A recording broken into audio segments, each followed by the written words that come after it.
Game on, everyone. Well, not really. I figured I'd just start with something you might be used to. And if you've seen the title of the podcast, you know this isn't your typical fantasy football podcast, but I'm going to let you know right off the top, I am older than you think. More on that later, late in the show. I have to tease you to stick around somehow all the way to the end. This podcast is really about finding Nicole. Not because I'm here to brag or give you some romantic sappy love story that you might see on Netflix one day. I'm here to share and hopefully help anyone listening, honestly. It was actually a struggle, pretty painful, frustrating. A test in my hope. It's a lot that's not the easiest to share. I've taken some time where I thought that I should do this podcast before, but I'm just doing it now because I really hope and believe it could help at least one person out there. So I'm going to start off, say that, I actually did kind of give up. I kind of gave up on the dating game.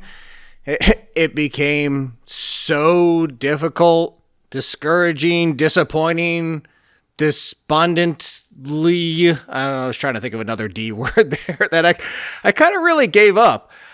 Here's the catcher with that, though. So I gave up on my way of finding someone. It wasn't so much my faith in finding someone, though I will say my faith was hanging on like that frog, dog? I don't know, whatever that poster is in your office, and like, hang in there. I was close. That was me. I might have even been down to, like, if it was a cat, it was that one little tiny finger on the paw. I don't know. Anyway, moving on. But that's the part I want to talk about. Because really, I was at rock bottom before meeting Nicole, and it really nearly cost me the best thing in my life, and that's her. But a bit more on that later. You heard a lot about my dating fails throughout the years, like the lady mistaking the word topical for typical and calling me an a-hole because of that, or the girl who fell asleep on me and then ghosted me the next day. Or the one who judged me and ghosted me because I used a George Foreman grill. And I didn't even use it that much. And I will stand to this day on the fact that cooking salmon on the George Foreman grill is actually the best place to do so because it still stays tender and you don't overcook it. I guess I'm dying on that hill. Are George Foreman grills even still around? Don't even use it today. Haha. In your face, lady who rejected me. Don't use it anymore. Anyway, you heard all those, but honestly, the reason I told those was not just to laugh with me and Chris meaning a lot at the time about the absurdity and the failures, but honestly, it was to help me. I was kind of coping. It was helping me laugh through the pain of all these rejections and failures. It was honestly tiring going through all that work to match on the apps and talk with people and chat and set up the dates, go out, follow up, get ghosted, or me not having an interest even at times because a date shows up late and hammers drinks the entire 2 hours even though she knows I don't, or showing me her rifle as soon as I walk in the door. That was a fun one. And there was a lesson here. It was all avoidable, honestly. I was doing things my way. I was settling for what I thought could help my loneliness and hurt. And that's actually more than anything what wore me down. If I would have just held on to the faith even more than that one little tiny paw finger. Are fingers on paws? Or what are like I don't know. Anyway, sticking to this. If I had more faith, if I had held on stronger, we might not have gotten to this point. I would have avoided some extra loneliness and hurt. It was actually like different kind because, being honest, going to 20, 30 dates in the span of 3 months or whatever it was isn't being lonely in the sense that it's no one to be with. There was people I was around. I was going on the dates. It was just kind of reinforcing my loneliness by the failures. It was like, it was wearing me down in the fact of like, hey, I'm lonely. I can't find anybody. Even though I'm going on all these dates, like how many chances and how many shots do I have to take, so to speak? I was out there chucking up 3-pointers like I was still in high school and could actually shoot. So instead of evaluating in my mind what was my, or even I wrote it down, I still have it saved to this day in my notes on my phone, but my list for what I was looking for in a woman, and still sticking to what I knew could be God's plan and what was best for me to look for, I started to fall into too much of doing it like the typical world's way, focusing on all the wrong things. Like, we're not going to have all the same likes. That's kind of what makes things in relationships interesting. But, it has to be a fan of something at least. Really, did that matter? I mean, it helps. But crossing people off the list because of that, like going down the Seinfeld route of, oh my God, that one picture looks like her hands might be kind of big. Not matching with her. It's really dangerous, and focusing on all the wrong things. Like, don't get me wrong, I still had my list in my mind, but I let all these other things get added on. The picture was appetizing, but the contents were dangerous. Like fiberglass. Like why do I have to make it look like delicious pink cotton candy? Like pick something else. Obviously, you're not going to be eating that. It'll destroy you inside. Get it? Doing all this, my heart was becoming unguarded, and I was letting too much in because I was just looking for a wife. I wanted one so bad. I wanted that companionship. I wanted that love and partner in my life. And I was even looking for that in women who I knew had zero qualities that I should be looking for in a wife. But I was just trying to find some connection because I was lonely. I let down my barriers. I let the junk get through, like buying some nice white kicks. Did I really just say kicks? There you go. That's how you know how old I am before I even say it. Some really nice white sneakers, and you plan to wear them with your nice outfits, or do we even sell sneakers anymore? I don't know. Really nice ones that you want to wear with an outfit, but instead you keep them on and make the stupid decision to go play flag football in some muddy field. Like, what was the point? You used them in the wrong sense, and I was using my heart in the wrong sense. And that's the kind of crazy part here that I really want to hit, and it took me all this to realize this, is that God will let you do things your way if you insist. Like, a parent is never going to let their kid run into traffic, no matter how much they insist. Let me run out into that heavy 4-lane highway. The parent's not going to let you. But if you keep insisting, God is going to let you do your thing. And what's even worse is that when my heart was getting run over because I threw it out into that traffic, and I'm like, yeah, do your thing. Have some fun out there, getting smashed by trucks and cars and whatever else out there. Bitterness started to creep in. And I was wondering again, like, why isn't anything working? I'd make a great husband. Why haven't I found someone? Don't I deserve a wife? I'm a good Christian guy who'll love somebody with all my heart. I deserve something. And I think that right there, like, deserve is a really heavy word. Sorry, Gen Z, Alpha, Skibbity, or whatever they're calling themselves these days. Like, the entitlement, like the thinking you deserve something, is dangerous. And I can tell you that firsthand. It's not just because it's the youth and this generation, or like firsthand, I was thinking I was entitled to a wife. Like, I should have had one by now. And the longer it took, the more frustrated and angry I became. And as I said earlier, only by God's grace did it prevent me from not being with Nicole.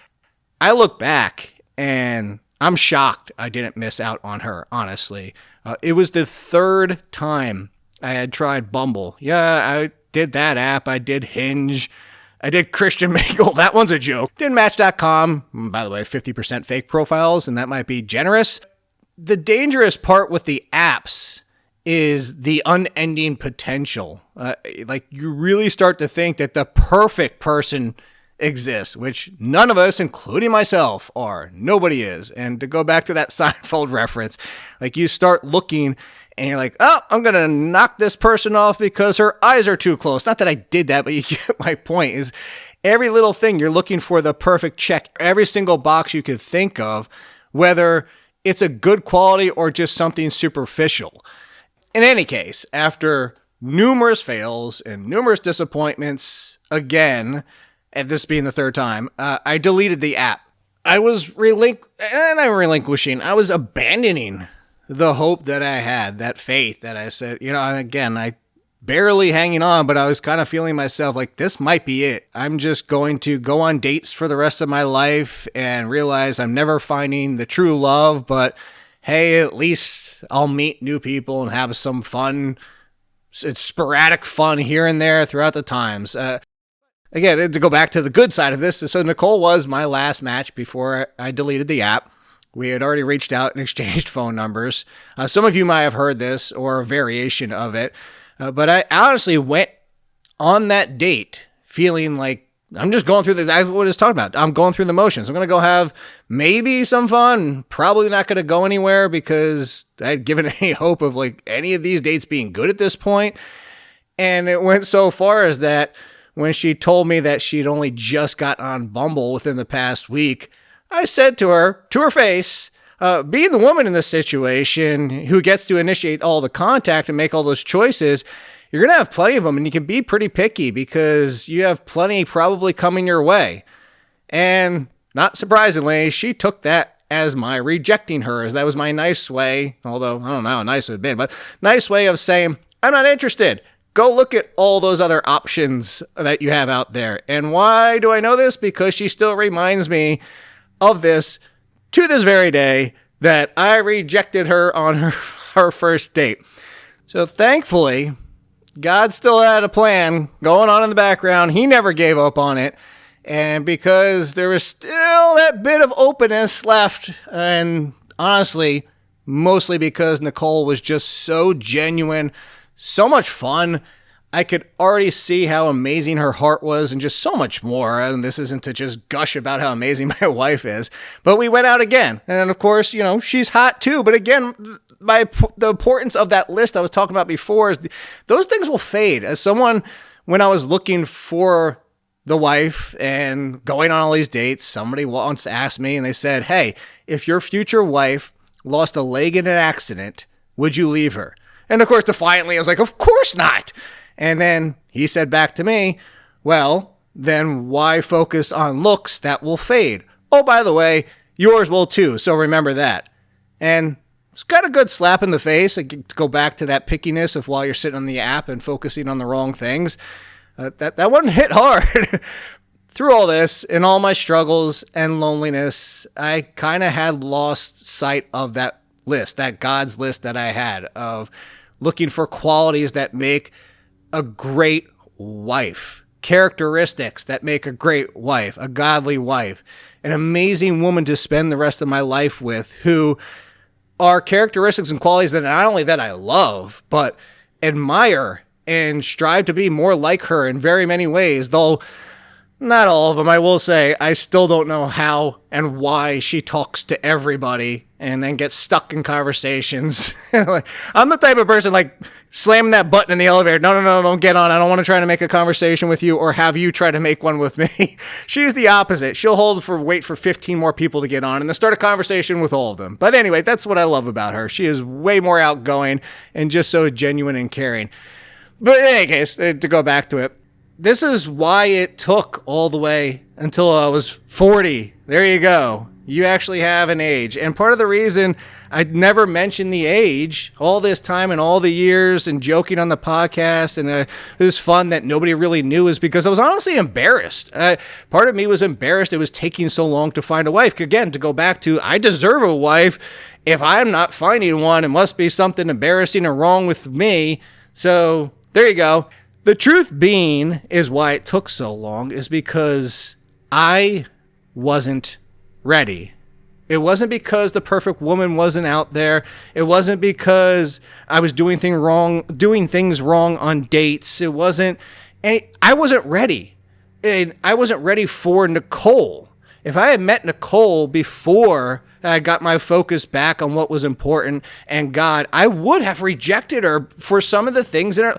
I had this stupid thing of, hey, I've never been married. I don't have any kids. I want my wife to never, I want her first marriage to be our first marriage, just like mine. Don't want any kids because if I do decide I want kids, I want my first kids to be her first kid. She had both. She is divorced with kids. And I would have rejected her without even giving her a chance. Like if on the app or even in person before all this, I would just swipe left. And I would have missed the best thing in my life. Before I got my heart right, my mind right, my focus on the important things and what God had for me instead of what I thought I wanted. And honestly, my only regret through all of this is that my entitlement and loneliness prevented me from finding Nicole earlier. I have years I possibly could have spent with her that I lost and I will never get. And it's something why I'm going to cherish every moment with her for the rest of my life. There's your sappy, there's your romantic Netflix love story there. I really do hope everything kind of gives you a picture, even though joking at times, of the struggles and loneliness that I went through and how you can let that take a foothold in your heart.